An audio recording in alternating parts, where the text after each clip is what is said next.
Representative Ferguson. Thank you, Mr. Chairman, and thank you to our panelists. Again, it's been said many times here, but I think it's worth reiterating. We've done something to avoid the debt limit in the House, and we've passed a bill. And to my colleague, Mr. Smucker had a great comment. If you don't like that, we call on our senators to pass something else over here that we can then get into conference and move ahead. But we'll continue to do this, and the things that we did are common sense, thoughtful ways to get this country back on track. It's not final, but it's a step in the right direction. Encouraging people to go to work is pretty meaningful. Look, I've lived in a community where we saw the evisceration of a manufacturing base of the textile industry following NAFTA. And we saw a generation move into poverty and on government assistance. And it wasn't until actually we revitalized our area, brought in an automotive plant, and people went back to work that they actually got out of poverty. Okay? So jobs count, jobs matter, and getting people back engaged is important. Rescinding money for a pandemic that is no longer here and a public health emergency that has been declared over, that's pretty common sense, right? I mean, why would we keep that money there when the pandemic is over and that's what the money was for? Let's pull that back. And when you look at the spending levels that we're recommending, the first step of that is fiscal year 24 spending would be at fiscal year 22 levels, which is exactly where we are right now. And the world has not fallen apart. And I think when I look at where we are with our energy policy, it makes no sense to continue to burden and punish American families with high energy costs when there are some very thoughtful bipartisan things that we can do with permitting reform that makes sense to get our country back on track from an energy perspective.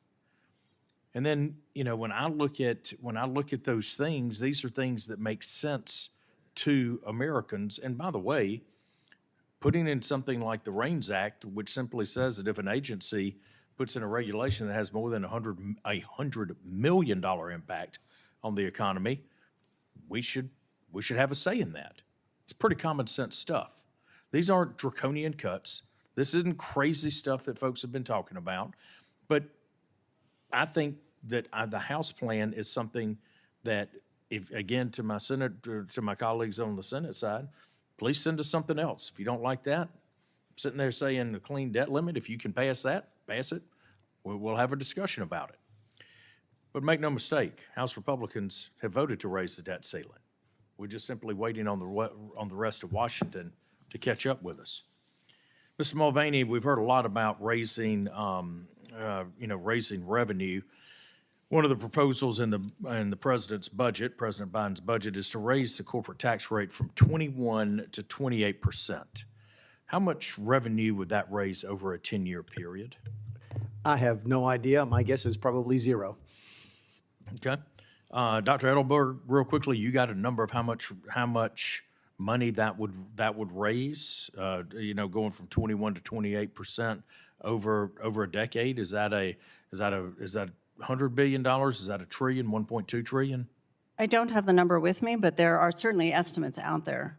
Okay. And I think that change was also proposed to be made alongside a host of other changes that would... I'm reclaiming my time. I'm just saying you're talking about raising revenue here, right? That would raise revenue, yes. All right, so if we're talking about raising revenue and going up from 21 to 28%, probably raises what, about $1.2, $1.5 trillion. I'm looking down at my colleague from Arizona who does a whole lot of math real quickly in his head, but it's probably about $1.5 trillion, right? So if we're asking our job creators and our innovators, our companies in America to pay a 28% rate in order to raise revenue, then why in the world would we turn around and allow them to escape their tax liability by giving them a $1.2 trillion green energy tax credit? Director Mulvaney, is this something that makes sense? That's where I get you to zero. I mean, you're playing with tiny numbers. That's not the corporate tax doesn't generate enough money to worry about. It doesn't. Where's the money? The money is on income taxes on the middle class. That's where the money is, right? There's an old saying, why do you rob banks? Because that's where the money is. If you're going to do this by raising taxes, you have to do it on the middle class. And nobody wants to do that. You shouldn't do that, right? And the downside of doing that is it makes America less, of raising it on our job creators, is it makes us less competitive in the global Which economy. also makes the middle class less able to pay taxes. So yeah, it's Mr. Chairman, I yield back.